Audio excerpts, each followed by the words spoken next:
Hi, Hi. welcome to Frich. I am so excited to have you here.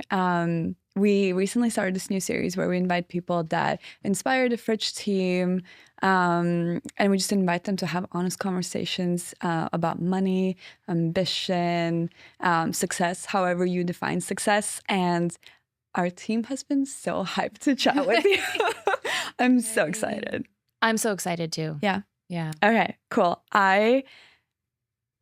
I just think your story is so unique and so inspiring. So I think you and I are going to have a really great chat. Me too. So Me too. should we just get started? Let's get started. Let's dive in. Okay, well, let's get into it. You, Mistress Seren, are a professional dominatrix. Can you tell us what that actually means?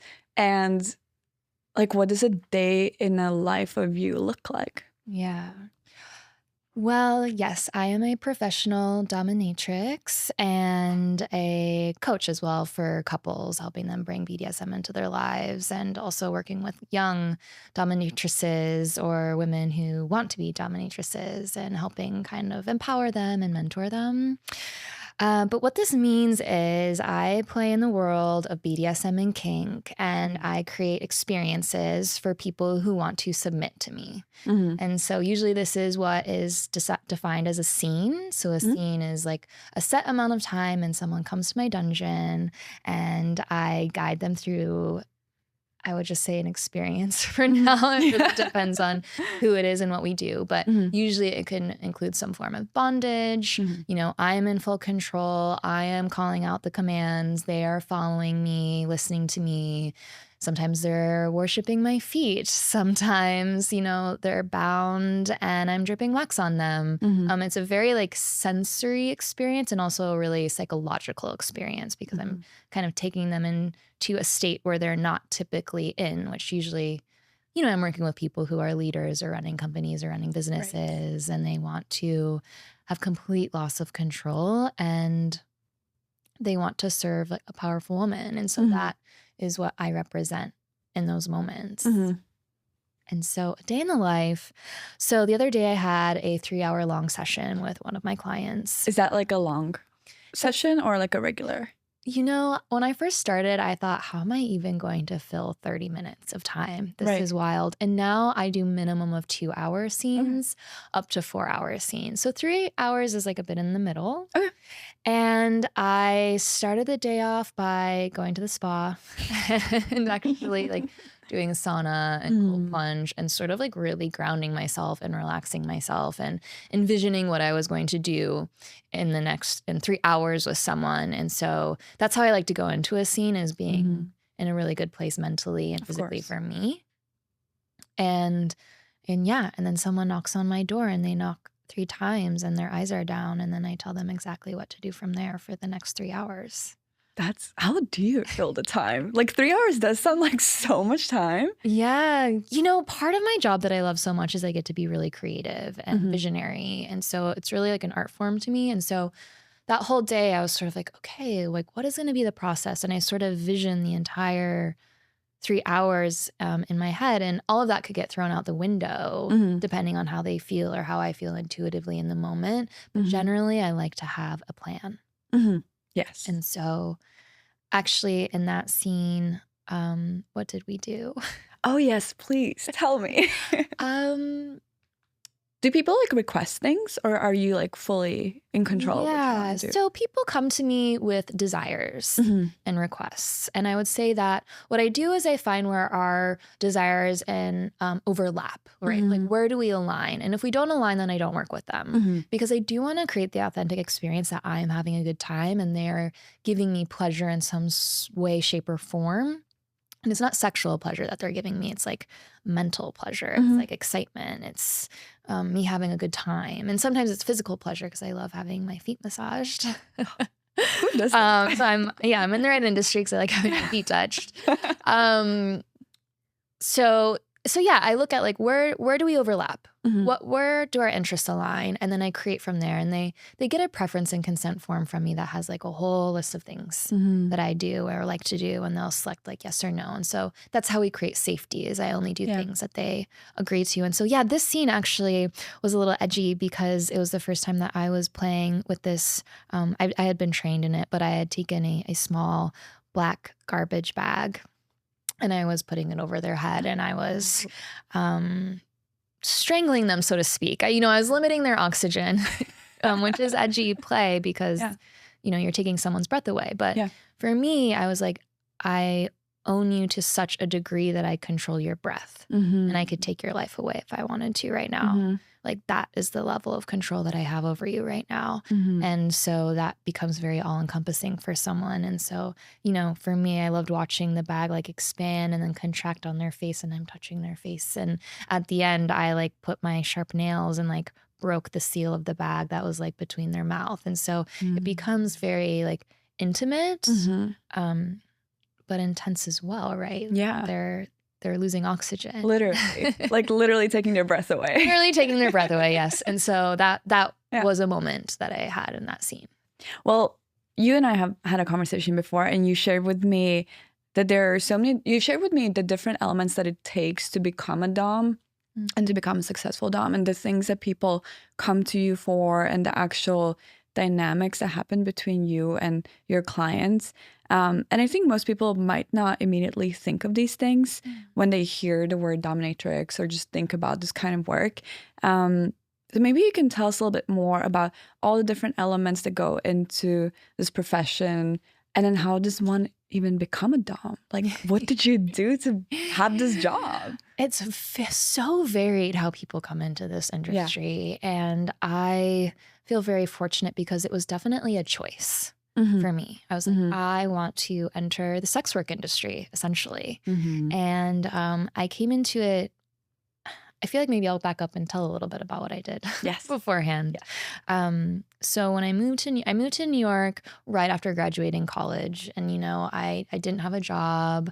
I didn't have any financial backing from my family. I didn't really know anyone even. And I started out at a fashion PR internship. And I got a subway pass. That's what I got from the job. I got to swipe my subway pass into work, and that was what was covered.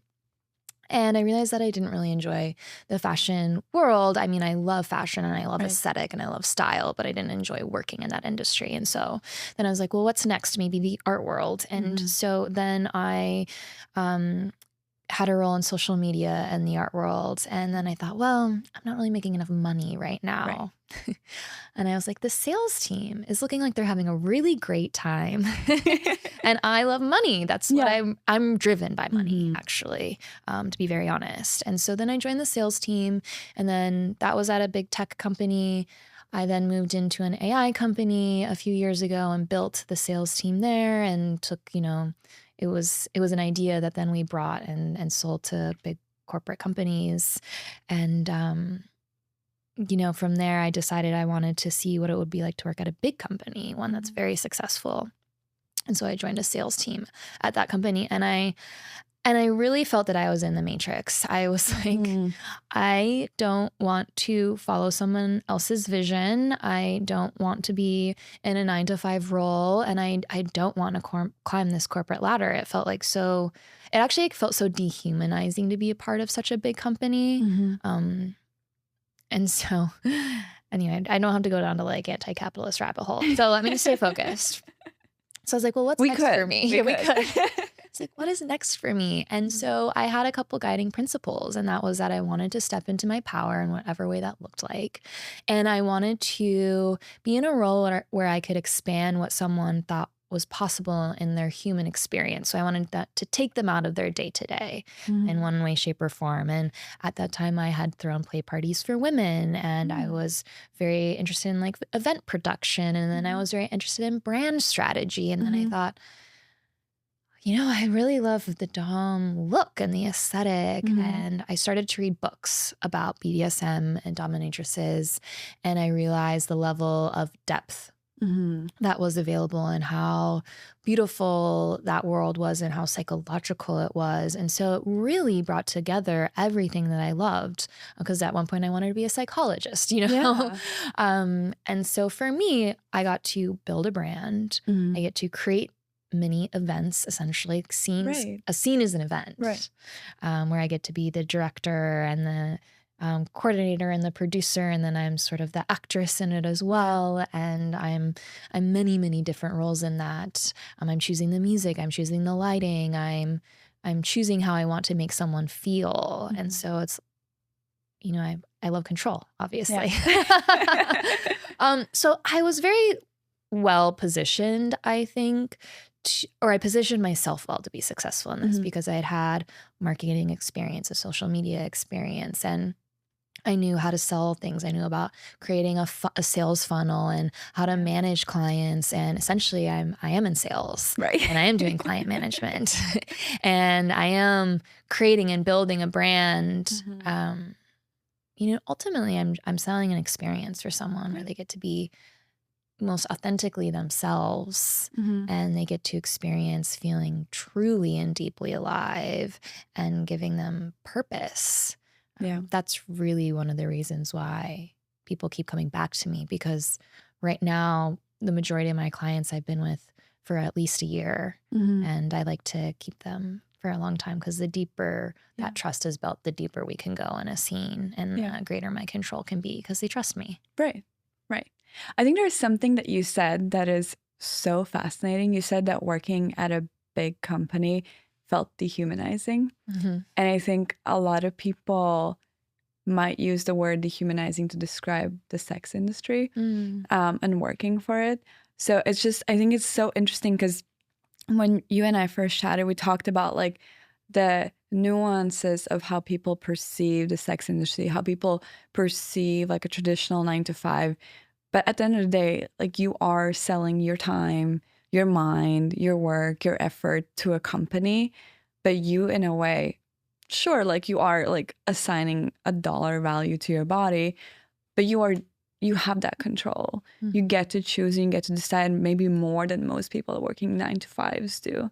So I think that's just super interesting that to just think a little bit about that, like turning it on its head, basically. I feel free because my time is mine to choose how I spend it. And when it comes to how I relate to my work, part of my work, of course, is the sexuality and the energy of arousal in the room, right? Like controlling someone's turn on is a level of the control that I have, along with controlling how they feel and what they're thinking and what they're doing. And that's just an element of it. And that's the element that is very taboo and is not accepted by society. But to me, I just think about it as an energetic that's present in the room. And I think as a beautiful woman who has grown up in the States and grown up anywhere, including yourself, it's like, how often do we hear men say things to us on the street?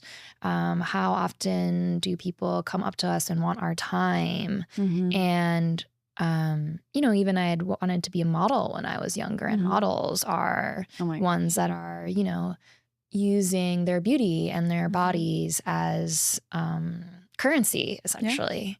And so now I get to be in control of that, and I feel very empowered by it because I choose who gets to spend time with me. And ultimately what people come to me for, the reason that I think my job is so human, is they're actually coming to me for connection. There's a bit of a misconception, I think, at least in my work and the way that I approach how to be a dom. You know, I don't sleep with my clients. They don't engage with my body except for basically below my knee if I let them massage my feet. And I actually I don't touch their genitals. It's just not a part of my work. But you know, arousal is in the room. They come to me because they find me beautiful and attractive, but they stay with me because of the depth that I create in the scene and how I control them psychologically, actually. And it's very human because when I am in a scene with someone, I have to be 100% present with them. I'm watching their body. I'm watching little movements. I'm looking at their eyes. I'm feeling into how far can I push them? When do I need to take a break? And I'm really feeling into them. And I see people reveal themselves to ways and they don't reveal themselves to anyone else in the entire world. And for me to be accepting of that and encouraging of them, and it really comes from my like heart. Like I care about them. And so that's why it is so human. And although there is the transaction that's happening, and the transaction is my time and my energy and my creativity, you know, we're relating on a level that is emotional. And that's very different than hopping on a Zoom call and trying to sell a software so one company can make more money and so my company can make more money. Right. I feel, well, like, to what end do we sell things that live in the ether, and we sell them to each other just trying to make more money? Right. When I can have something that's very real, and what's real is a person in front of me that I am responsible for and controlling and creating an experience for us where we get to be in a flow state, honestly. That is so fascinating. Yeah, I think it's just so cool to hear like all the different elements that come in. Like obviously you are your own sort of producer of this mini world, this mini empire. Yes. And you're doing all these little things, you're putting all these things together. There's so much creativity, there's so much knowledge, there's so much expertise, there's so much attention to detail. But there's something that you mentioned to me that I thought was so fascinating. I loved hearing that when you were creating your persona, like the Mistress Seren persona, you approached it as a startup. Yes. Right. And there's like so much experience that you've had in your previous lives and previous jobs. Maybe you can tell us a little bit more about what your mindset was when you were creating that persona. Like what did it take to create this business? Like you are an entrepreneur, you're running your company. I am. Thank you. So when I started, of course, I wanted to look at like, what is the competitive market? Right. Who am I going to be competing against? And is there going to be space for me? And luckily I didn't even find the vast availability of what is here in New York. There are so many DOMs in New York. It's one of the cities with the greatest number of DOMs that I know of in the world. And so it's very competitive here. But I wanted to set myself apart. And I envisioned, I was like, I want to be the elite dominatrix. I want to be the luxury dominatrix. And so what does that mean? And it meant that I needed to be highly educated on what I was doing. And so I dedicated a lot to that. You know, I was in a 6-month-long dominatrix course, and I took another course online, and I probably have read 25 books on BDSM. And so thank God I love this content. Thank God I find it so fascinating, because I read about it all the time. And I wanted to take it to a level that I hadn't seen anyone take it to. And that was around like, you know, how can BDSM be transformative, and how can it be done in a very like conscious, mindful, sort of healing way? And so then I invested time into courses like somatic healing and trauma-informed somatic training, and I'm in like an IFS coaching program. And so what is IFS? IFS is inner family systems. So it's sort of a therapeutic approach to the mind, and this idea that there are many different parts of us that are controlling our psyche. And so there's, for me, when I think about an example of this, there are men, and there are a part of them who want to be submissive, and there are a part of them who might be a father, and there's a part of them who might be a CEO. And so all of those personalities exist within them. And so recognizing those and being able to work with those. So I really invested in my training because I wanted to be one of the best. I want to be the best dominatrix in New York. And so that drive for excellence, I think, is also really important and key to what motivates me. And then, so the brand, I was like, who is she? You know, and I had friends, actually. I've had friends who are in brand strategy. And so I reached out to them and I said, I have all of these ideas, but I worked with my community and they were so supportive. And so then, you know, I was on Pinterest boards and I was thinking like, what words describe me? What are the adjectives? What do I stand for? What are my mission? What's my mission? What are my values as a Dom?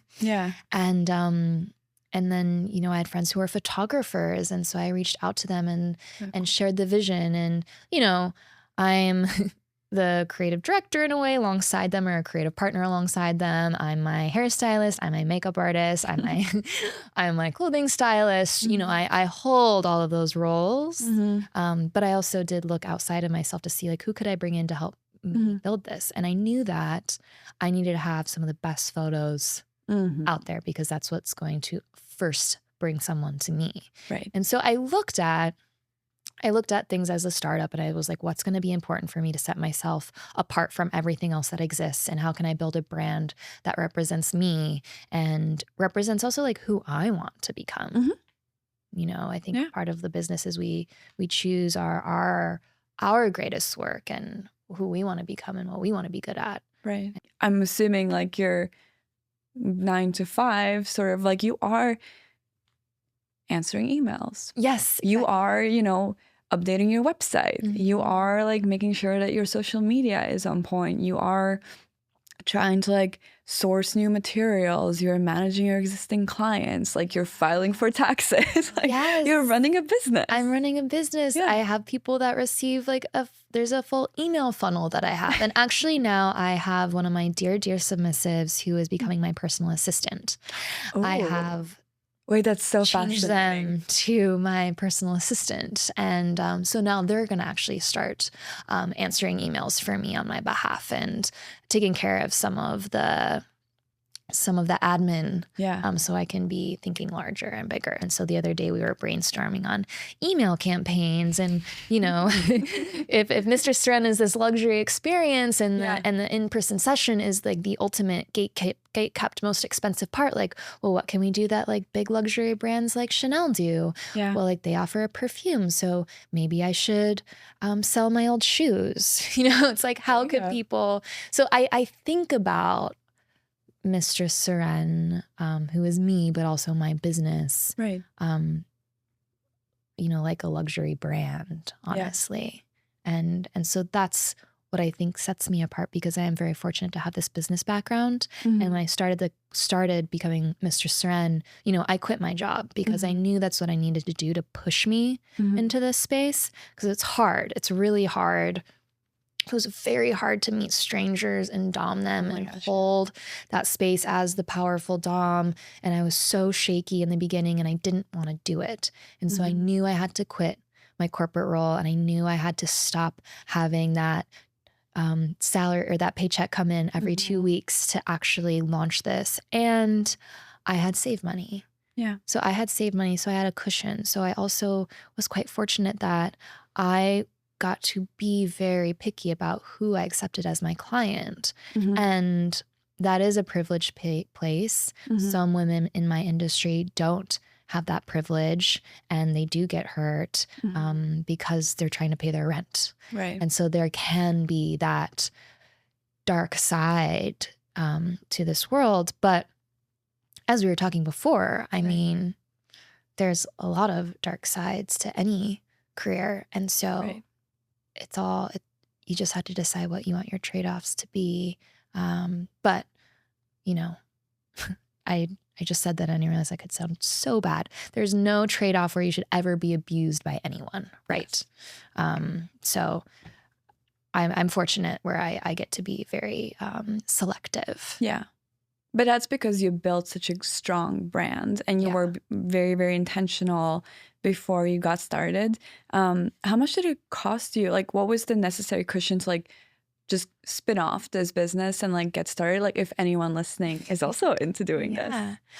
Well, there are a few ways that you can do it. I'll tell you how I did it. I took a 6-month-long course on how to be a dominatrix. And so I think that course was around $8,000 or $9,000. And so that's kind of pricey. That was pricey. That was an investment. But I thought, I will be already one of the best if I take this course. Because some other doms, they might go to a dungeon and they might shadow other doms, and that might be how they learn. I also took another online... Wait, so there are dom internships? There are doms, so to speak. Yes, there are, and mentorships. Yeah, that's so amazing. Yes. And then I took another online course that was $1,000. I probably spent $400 on books. I probably spent $1,000 on outfits. And then I did hire a friend who was an excellent, excellent photographer, one of the best, and I spent $1,000 on. And then my ad is about $150 per month, and that brings me all my clientele. Yeah. So look, you could get one outfit and you could spend probably a couple $100s on that outfit. You could probably do the $1,000 course. You could probably spend a few $100s on books. And you could have your friend take your photos. You could do selfies. So you could probably spin up this business very quickly for much less. But I probably spent in the range of $15,000 to set myself up in the way that I wanted to be perceived and how I wanted to create my brand. Yeah. Because I knew that watching businesses and watching startups and learning that they don't make any money for a year sometimes. Right. And they have, money from VC. I thought, okay, well, if I want to be serious about this, I'm going to invest in this. Yeah. All right. Let's talk about money. Yeah, let's talk about money. I love how you're so open and so comfortable saying that you are motivated by money. I think so many of us are, but we just don't love to admit that. We kind of touched on this a little bit earlier, but you are, I think obviously we all agree on some sort of salary, but I think yours is a little bit more nuanced because it is a little bit more intimate, sensual. Like you are kind of putting a price on your body and your mind. How did you go about deciding? I mean, you kind of talked about pricing yourself as a luxury business, but how did you go about pricing yourself and how much do you charge? Yes. Well, and I mean, yeah, there is a price on my body and my mind, right? But I think there's a price on everyone's body and mind. Like if you have to go into the office and you're having to move your body to work, or if you're in a factory or a construction worker, again, a model even, or I'm a massage therapist, a Pilates instructor, right? Like there's all these ways that we're using our bodies and our minds in the ways that we work. But for me, so I started off doming a couple people for free so that I could get used to doing that. And I did go to some BDSM parties in New York so that I could practice as well. Okay. So I forgot that was a part of the story. And then I started out at $4.50 an hour and I had a 90-minute minimum, right? Because, if it's a 90-minute scene, I'm going to be traveling to and from the dungeon, which will be a total of an hour of travel. I'm going to be getting myself ready, looking a certain way, smelling a certain way. That's going to take at least an hour. And I'm, in the early days, I used to spend a week thinking about a 90-minute scene. So there were so many invisible hours that go into this work.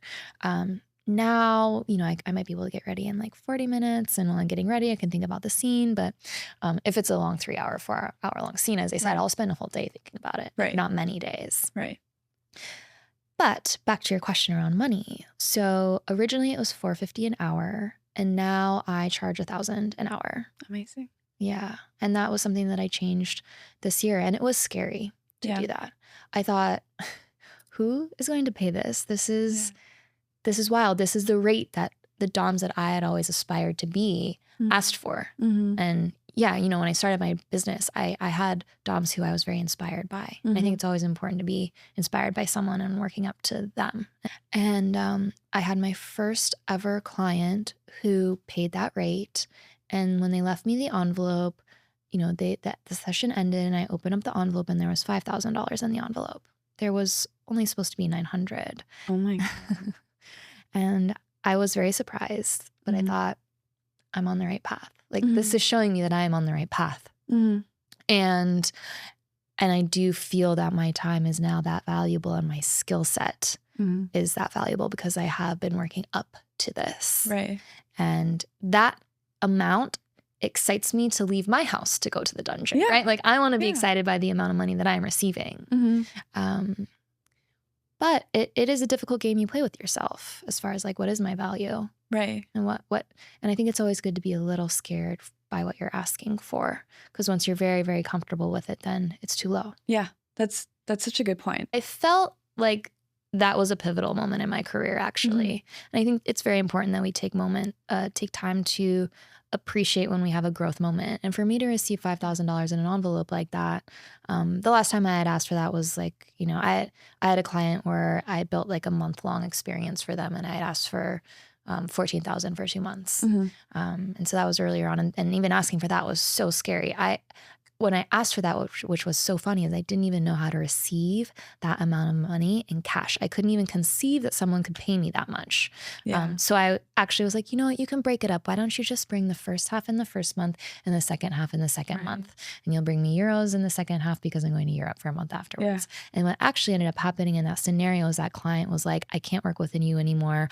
I love you. I can't be treated like this. They had a full freak out. And I was like, oh, well, I'm still like, I'm out half of what I had asked for because we're not complete with our 2 months. And so that was a learning lesson, a big learning lesson about, you know, when you ask for an amount of money, you have to be able to receive it. Right. And that story ended well. I ended up getting the other half, which was great, but I was panicking for a week. Because for me at that time, I was like, well, that's my European summer cash. Yeah. I mean, it's a lot of money. Suddenly it's gone. Suddenly $7,500 is gone. Yeah. But now I asked a client, they wanted to make me, they wanted to give me financial freedom. And I said, okay, well, what does that mean for you? Let's see. Why don't you bring me what you think financial freedom looks like for 1 month, and you're going to bring that amount to the next session. Right. And I didn't tell them an exact number. And they brought me $11,000. And I was able to hold that and appreciate it and receive it. Yeah. And so I'm at a different place than I was a year and a half ago. That's such a good insight. I do think that for women especially, we are not, or we are taught to be like, oh, no, like, I don't deserve that. No, please. Like, thank you so much. But like, or even like when someone gives you a compliment, you're like, oh, stop. Or like you feel the need to like immediately return a compliment. You can't just like accept and be like, yes, like, thank you. I am like really good at my job, or I am really, like, I do look really great today, or whatever the compliment is. Like, it's so difficult for us to just accept things and receive things. Yeah, receive. I think what is often misunderstood about my role too is, you know, some of my clients will call me goddess, and to hear that term, I was like, whoa, this is weird. Like, do I think I'm a goddess? You know? And I had to learn how to receive that energy, how to receive someone who's deeply devoted to me, who wants to serve me, who wants to make me happy, who wants to give me money. And that was something that I had to learn too, as someone who, you know, grows up in America and is a woman who comes to New York and has to build everything for themselves. Yeah.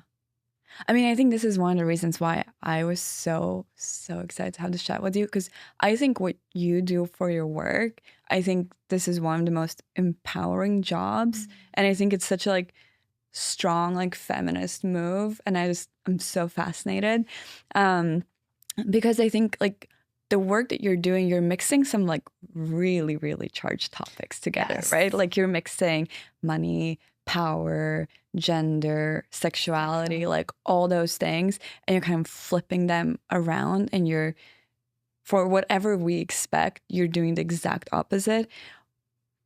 I mean, I think you kind of touched a little bit on like your journey of becoming more comfortable to accept these things and kind of demand them more. But what has it been like for you to become this dom and to take such charged topics, turn them around, and I mean, dominate them, right?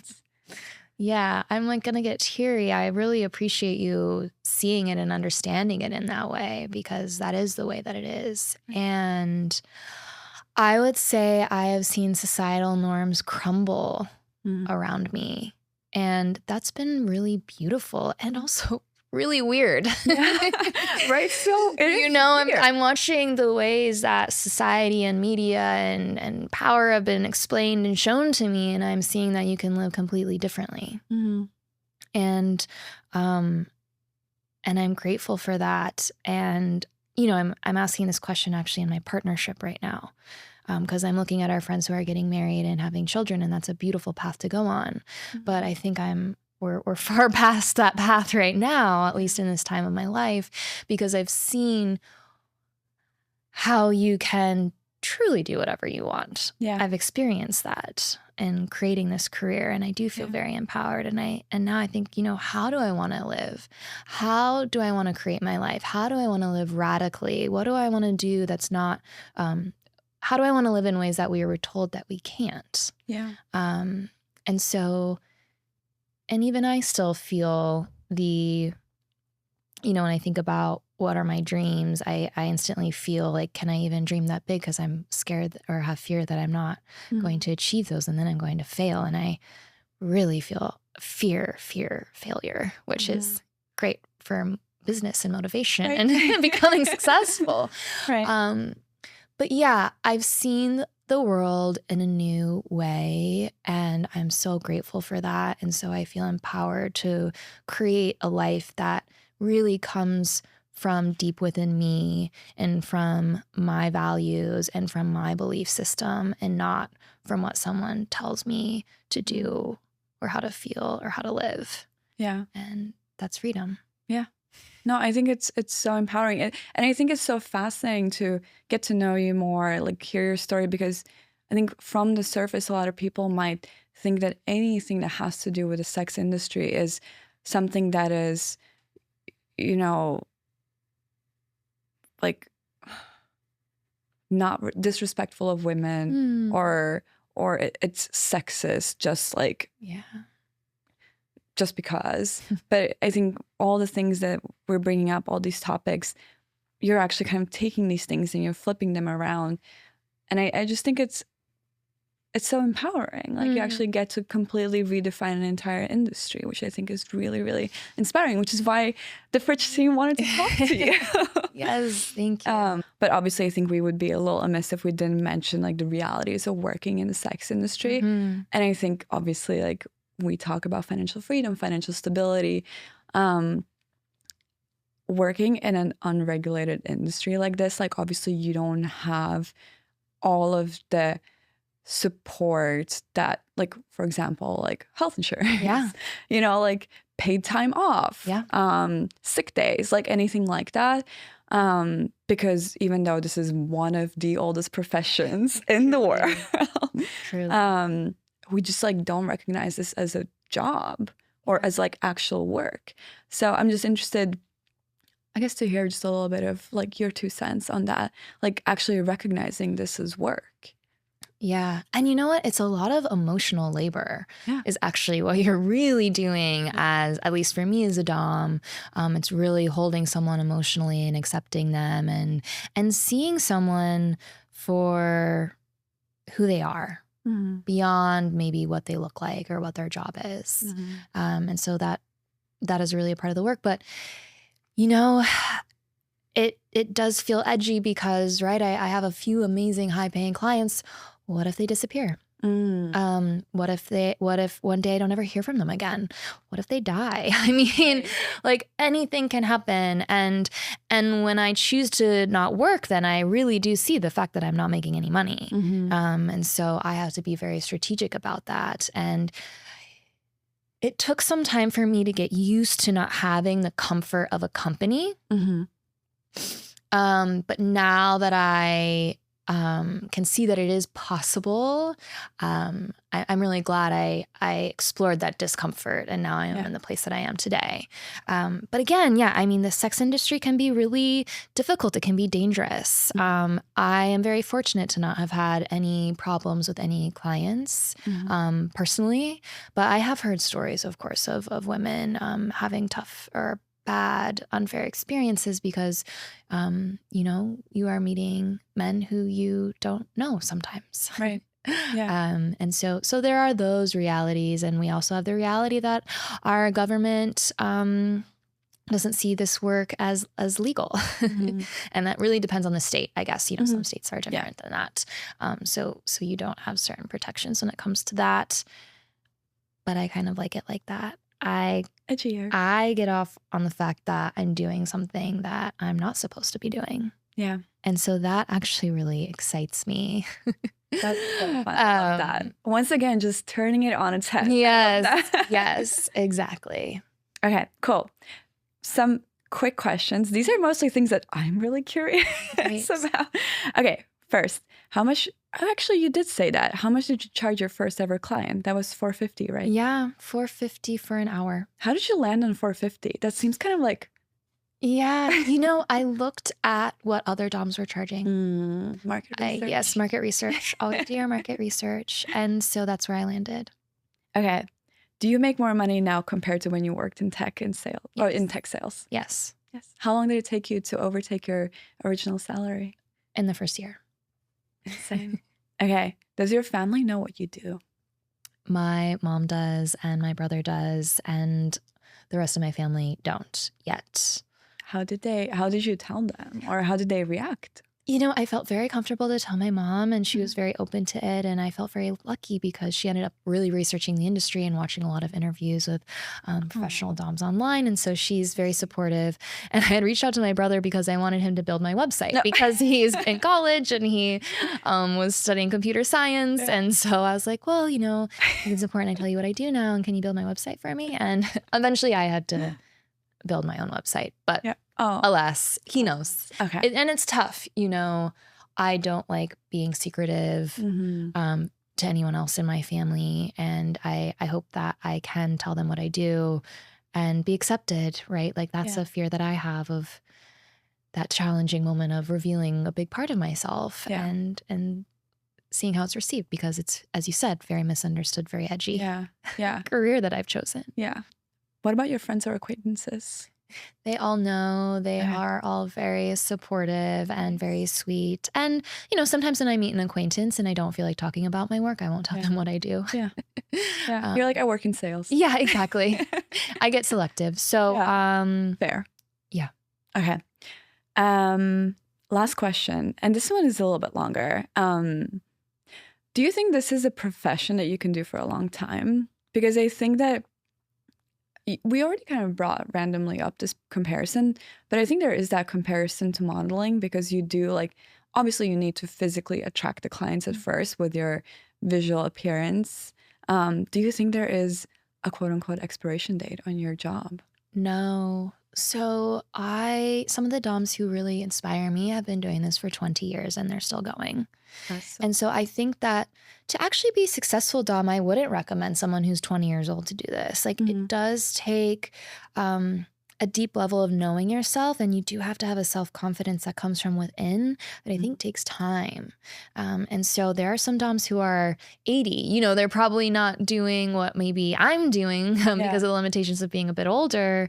But it really isn't a career that I think has an age limitation. From what I can tell. Yeah. For me, it feels like a stepping stone. I knew that this wasn't going to be my forever job or forever role. I think in some ways, maybe it will be. Who knows? Yeah. But for me, it felt like a way to escape the corporate world, be successful, be creative, do what excites me now. And then the next thing that I want to do will reveal itself eventually. I can't wait to see what that is. Thank you. Me too. Awesome. All right. Well, that was so incredible. Thank you so much for answering all my questions so vulnerably and so honestly. I learned so much, and it's so inspiring to talk to you. So thank you so much for doing this. Thank you. Thank you for having me. Of course.